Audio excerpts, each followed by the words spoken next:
yasa.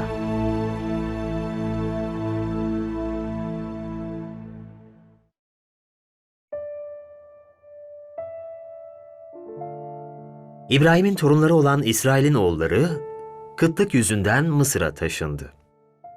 Yıllar sonra bir ayaklanmadan korkan Mısır'ın hükümdar firavunu, o zamanlar büyük bir ulus haline gelen İsraillileri köleleştirdi.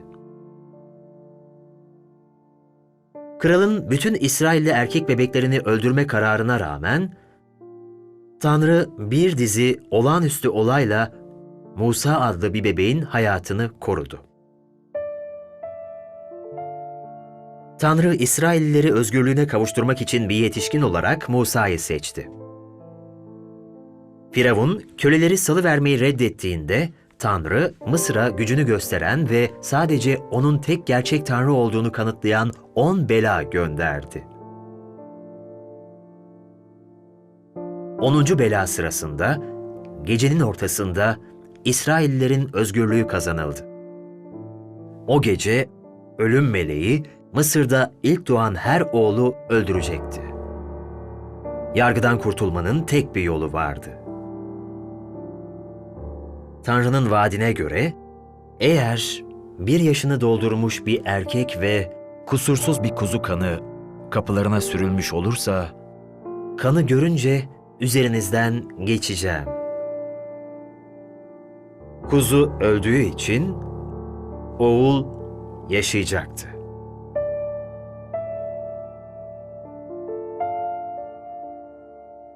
Tanrı, İsraillileri Mısırlıların elinden kurtardıktan sonra mucizevi bir şekilde onları Kızıldeniz'in kuru zemini üzerinden güvenli alana getirdi. Tanrı daha sonra İsraillileri Kenan topraklarına, yani İbrahim'e ve torunlarına vaat ettiği topraklara yönlendirdi. İsrailliler çölde yolculuk ederken Tanrı mucizevi bir şekilde önderlik etti ve onların ihtiyaçlarını sağladı. Tanrı günlük olarak onlara cennetten gelen bir ekmek olan man verdi. Ayrıca bir nehrin kayanın içinden akmasını sağlayarak onlara su sağladı. 3 aylık yolculuktan sonra en sonunda Sina Dağı'na geldiler. Burası Tanrı'nın birkaç ay önce ilk kez Musa'ya göründüğü yerdi. O gün Tanrı, Musa'ya halkını o dağdan kurtaracağına ve onları o dağa getireceğine söz vermişti. Tanrı vaadini yerine getirmişti ve İsrailliler Tanrı ile görüşmek üzereydiler.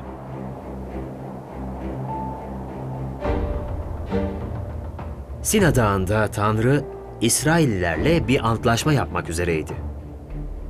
Bu antlaşma, Tanrı ile insanlar arasında bir anlaşma olacaktı. Tanrı, İsraillilere bu sözleşmenin şartlarını açıkladı ve onlara kusursuz yasalarını verdi. Bu yasalar halkına Tanrı'nın karakterinin daha fazlasını açıklıyor ve onlar için Tanrı'nın mükemmel, doğru ve yanlış standardını tanımlıyordu. Ve bu yasaların özü 10 emir olarak bilinir. Tanrı'nın kendisi tarafından 2 taş tablete yazılmıştır.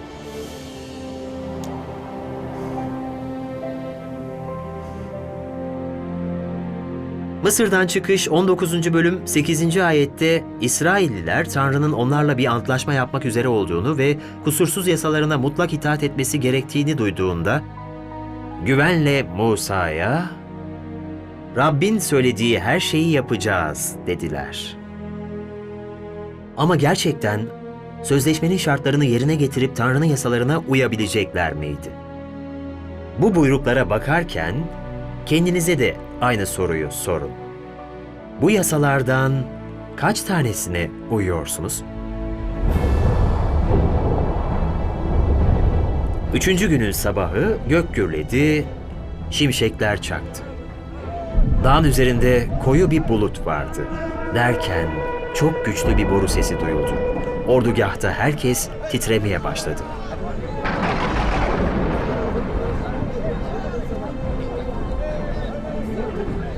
Musa, halkın Tanrı ile görüşmek üzere ordugahtan çıkmasına öncülük etti.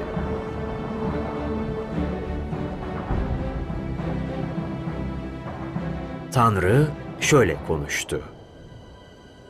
Seni Mısır'dan, köle olduğun ülkeden çıkaran Tanrın, Rab benim.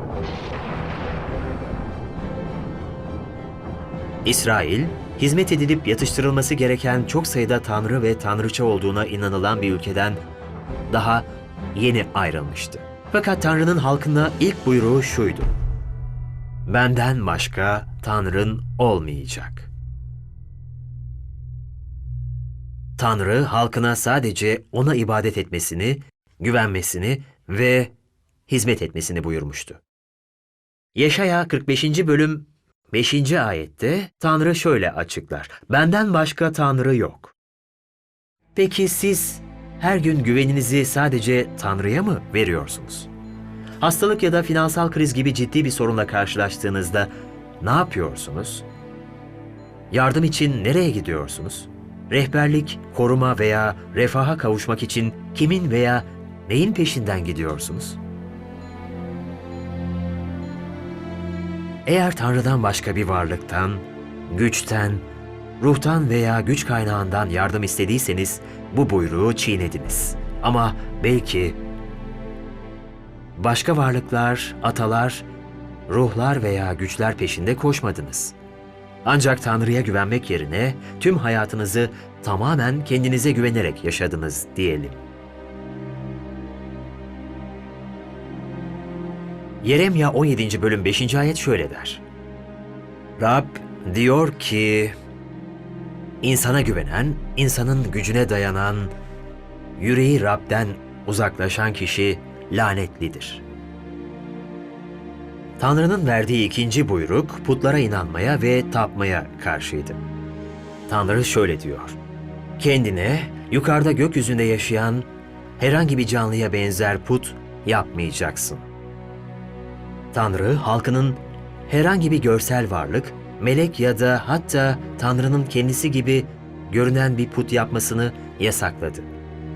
Ayrıca Tanrı halkının aşağıda, yeryüzünde ya da yer altındaki sularda herhangi bir şey ya da herhangi biri şeklinde bir put yapmalarını yasaklamıştır. Tanrı onlara bu dünyadaki hiçbir şeyin putunu yapmamalarını buyurdu. Bu yaşayan veya ölü olan tüm hayvanları, bitkileri ve insanları içerir. Tanrı şu şekilde devam eder: putların önünde eğilmeyecek, onlara tapmayacaksın. Dikkat edin, Tanrı sadece putlara ibadet etmeyi değil, aynı zamanda onlara boyun eğmeyi ya da onlara tapınmayı da yasaklıyor. Çünkü Tanrı şöyle diyor: çünkü ben Tanrı Rab, kıskanç bir Tanrıyım. Benden nefret edenin babasının işlediği suçun hesabını çocuklarından, 3. 4. kuşaklardan sorarım. Ama beni seven, buyruklarıma uyan binlerce kuşağa sevgi gösteririm. Tanrı, halkının onun temsili bile olsa bir simge, imge veya put sahibi olmasına asla izin vermedi. Yeşaya 42. bölüm 8. ayette Tanrı şöyle der: ben Rabbim, adım budur. Onurumu bir başkasına, övgülerimi putlara bırakmam. Hiçbir puta şükranınızı sundunuz mu veya önünde eğildiniz mi? Hiçbir resme taptınız veya dua ettiniz mi? Eğer yaptıysanız bu buyruğu çiğnediniz demektir. Kutsal kitapta putlara karşı 200'den fazla ayet vardır. Yeşaya 44. bölüm 20. ayet, putlara ibadet edenlerin yüreklerini sorgulamadan aldatmış olduklarını açıklıyor. Sağ elimdeki şu nesne aldatıcı değil mi? Tanrı halkına ve size buyurur: aldanmayın. Yeşaya 46. bölüm 7. ayette Tanrı putlara güvenenlere şunu söyler: onu omuzlayıp taşır, yerine koyar. Öylece durur put, yerinden kımıldamaz. Kendisine yakarana yanıt veremez. Onu sıkıntısından kurtaramaz.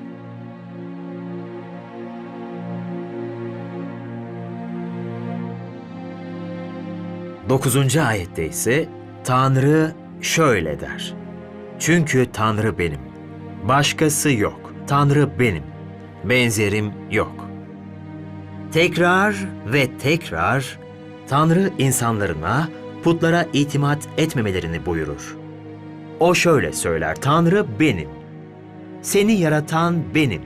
Sadece bana ibadet et, hizmet et ve itimat et. 3. buyruğunda Tanrı şöyle der. Tanrın, Rabbin adını boş yere ağzına almayacaksın. Tanrı'nın adı en büyük şerefle kullanılmaktadır. Tanrı halkının adına bir lanet veya açık bir şekilde boş bir ifadeyle kullanılmasını yasakladı.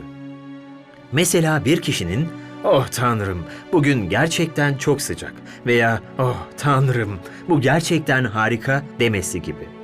Tanrı'yı mı düşünüyorlardı yoksa ona mı dua ediyorlardı? Hayır. Her ikisi de Tanrı'nın ismini kötüye kullanma örnekleridir. Peki ya siz? Hiç Tanrı'nın adını ifade olarak kullandınız mı? Yoksa ne dediğinizi hiç düşünmeden Tanrı'nın ismini hiç kirlettiniz mi? Eğer yaptıysanız bu buyruğu çiğnediniz demektir. Ve Mısır'dan çıkış 20. bölüm 7. ayet şöyle biter. Çünkü Rab adını boş yere ağzına alanları cezasız bırakmayacaktır. 4. buyruksa şöyledir. Şabat gününü kutsal sayarak anımsa. Tanrı halkına her haftanın 7. günü çalışmamasını buyurdu. Bunun yerine o günü kendisine adadı. Bugünün uygulanması onun halkına yalnızca kendisine ibadet edebilecekleri bir dinlenme günü vermekle kalmayıp aynı zamanda İsrail ulusunu da etraflarındaki diğer ülkelerden ayrı bir yere koydu. Peki ya siz? Bu yasaya uydunuz mu? Eğer Tanrı tarafından kabul edilmenizi Şabat'ı tuttuğunuz gerçeğine dayandırıyorsanız, şunun farkında olmanız gerekiyor. Her bir Şabat'ı Tanrı'ya adamazsanız eğer, bu buyruğu çiğnemekten suçlusunuzdur. 5. buyrukta Tanrı şöyle der. Annene, babana saygı göster. Tanrı bize ebeveynlerimize sadece itaat etmemizi buyurmadı. Aynı zamanda onlara saygı göster, dedi. Saygı göstermek uyumun ötesine geçer ve kalple ilgilenir. Saygı duymanın zıttı itaatsizlik, karşılık vermek, tartışmak veya saygısızlık etmek olacaktır. Peki ya siz? Bunlardan herhangi birini hiç ailenize karşı yaptınız mı? Eğer yaptıysanız bu buyruğu çiğnediniz demektir. 6. buyruk şöyle der. Adam öldürmeyeceksin. Tanrı, yaşamın yazarı ve hayat verici olarak her insanı değerli olarak görür. Ve eminim çoğumuz bu emri okuyunca en azından bu hiç çiğnemediğim bir buyruktur. Ben hiç kimseyi öldürmedim diye düşündük. Bu buyruğu asla çiğnemediğinize emin misiniz? Matta 5. bölümdeki şu ayetleri dinleyin. Atalarımıza adam öldürmeyeceksin. Öldüren yargılanacak dendiğini duydunuz. Ama ben size diyorum ki kardeşine öfkelenen herkes yargılanacaktır. Bütün eylemlerimiz yürekten filizlenir. Ve Tanrı yalnızca cinayet eylemini değil, aynı zamanda korkunç düşünceleri olan bir yüreği de yargılayacaktır. 1. Yuhanna 3. bölüm 15. ayet şöyle der. Kardeşinden nefret eden katildir. Peki şimdi ne düşünüyorsunuz?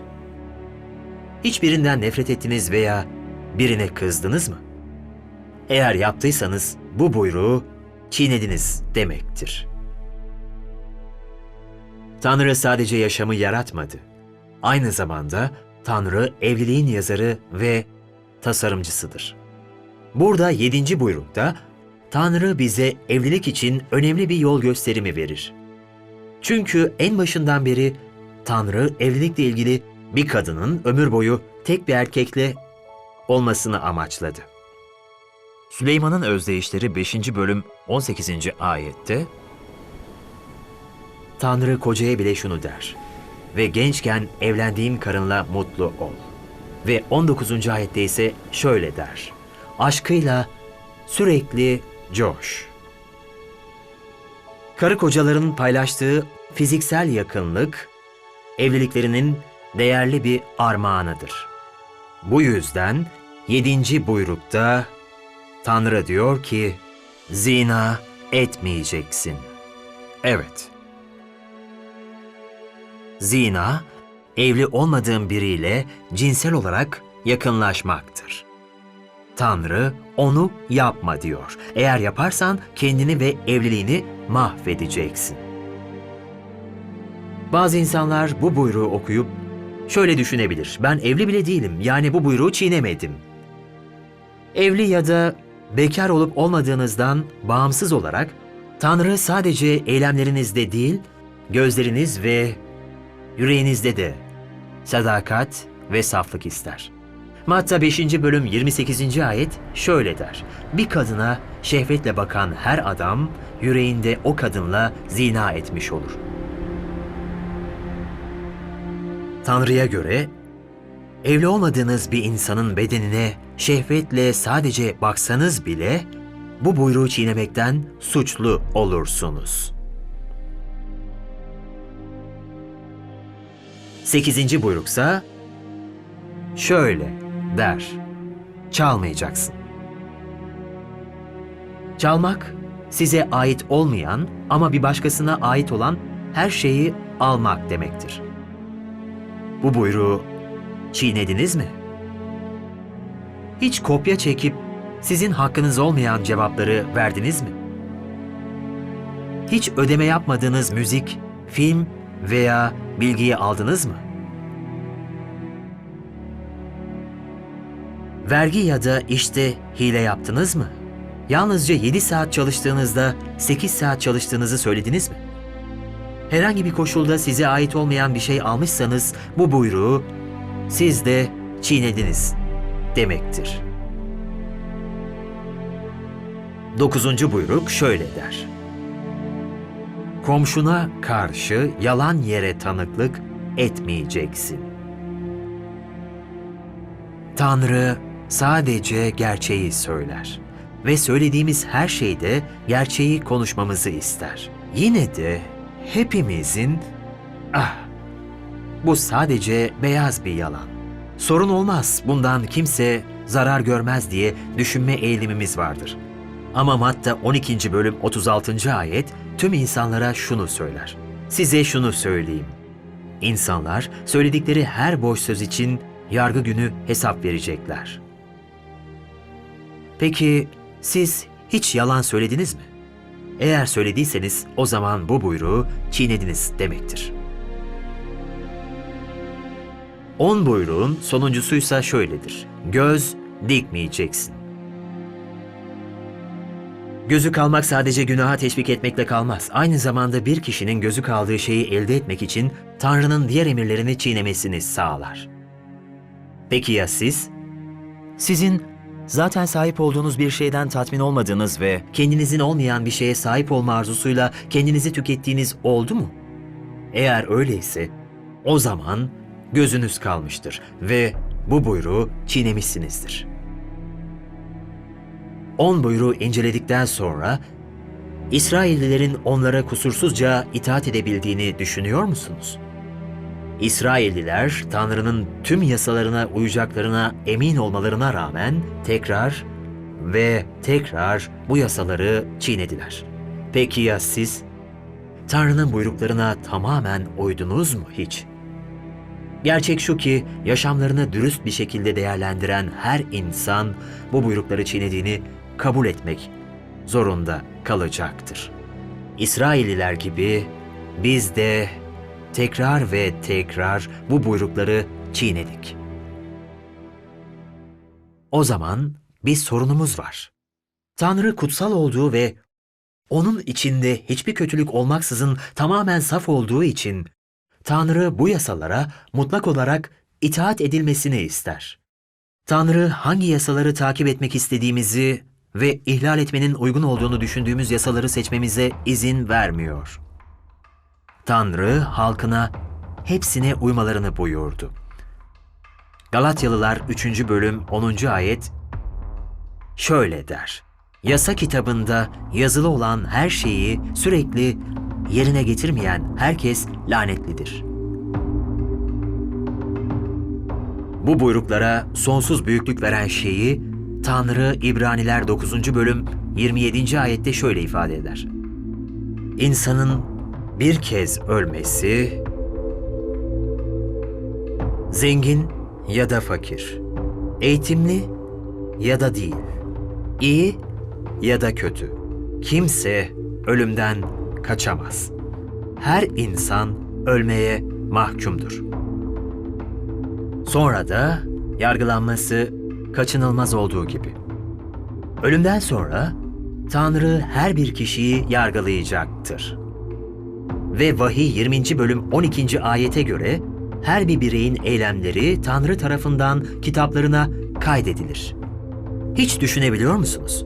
Söylediğiniz her sözü, ellerinizin yapmış olduğu her şeyi, ayaklarınızın gittiği her yeri, kimsenin bilmediğini düşündüğünüz tüm gizli sırları Tanrı kayıt altına aldı. Ve bu eylemlerin her birini O yargılayacaktır. Belki de şöyle düşünüyorsunuzdur: Arlen, kimse böyle bir yargıdan asla kurtulamaz. Eğer Tanrı zaten kendi yasalarına uyamayacağımızı biliyorsa, neden dünyada bize onları verdi? Romalılar 3. bölüm 20. ayette Tanrı şöyle der: Çünkü yasa sayesinde günahın bilincine varılır. Tanrı'nın bize 10 buyruğu vermesinin sebebi, günahkar olduğumuzu fark etmemizi sağlamaktı. Çünkü günah, Tanrı'nın mükemmel olan karakterine aykırı bir şeydir. Bu Tanrı'nın mükemmel karakterine aykırı olan eylemlerimizin veya söylediğiniz herhangi bir kelimenin veya sahip olduğunuz herhangi bir düşüncenin günah olduğu anlamına gelir. Tanrı İsraillilere 10 buyruğu verdiğinde onların günahkar olduklarını çoktan biliyordu. Hayatlarının ne kadar günahkar olduğunun farkında olmayan İsrail halkıydı.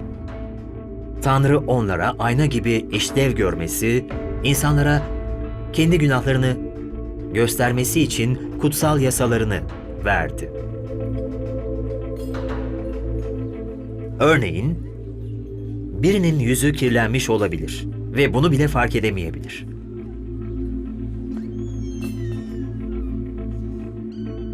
Ancak bir aynaya bakacak olursa kendini görecek ve yüzünün gerçekte ne kadar kirli olduğunu görebilecektir.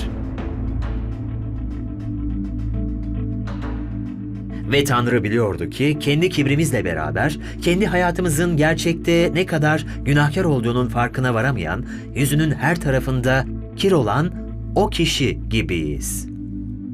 Ama dürüstçe Tanrı'nın mükemmel yasalarına baktığımızda o yasalar bir ayna işlevi görür.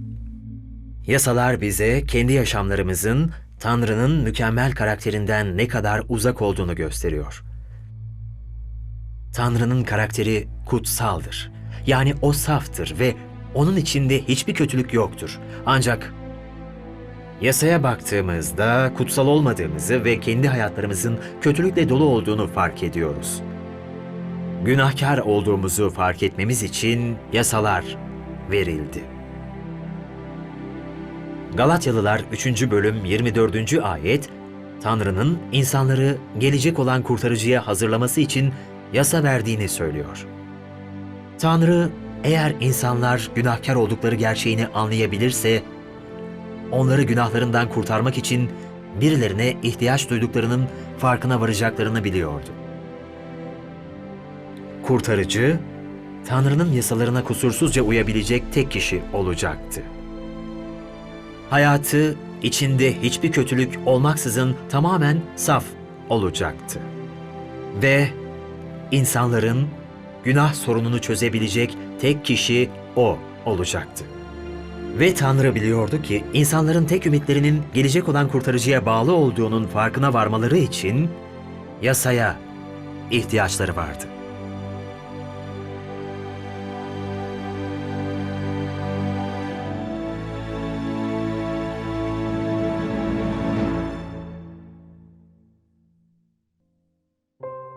Bu, Tanrı'nın yasalarına tam olarak itaat etmeyi gerektiriyordu.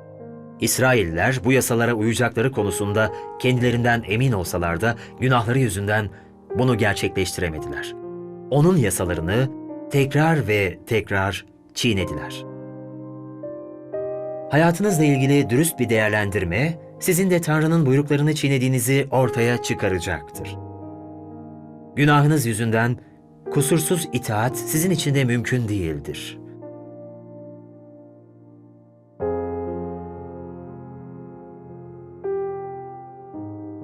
İbraniler 9. bölüm 27. ayet şöyle der: İnsanın bir kez ölmesi, sonra da yargılanması kaçınılmaz olduğu gibi.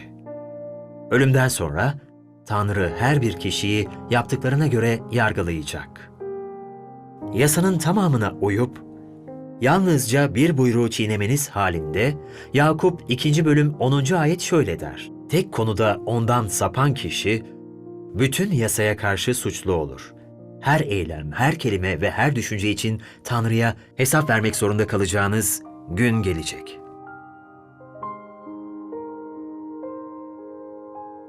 Tanrı insanlara yasayı verdiğinde, insanların onun buyruklarını yerine getiremeyeceğini zaten biliyordu.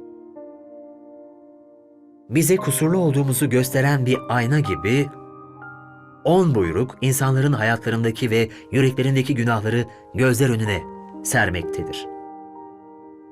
Yasa, insanlara yaklaşmakta olan kurtarıcıyı işaret eder. Tek umutları onları günahlarından kurtarabilecek birinde olacaktı.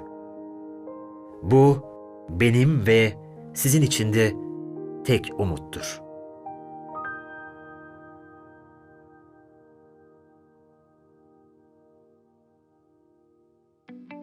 Yücelik ve güç, sonsuzlara dek bizi seven, kanıyla bizi günahlarımızdan özgür kılmış Mesih'in olsun. Vahiy 1. bölüm 5. ve 6. ayetler.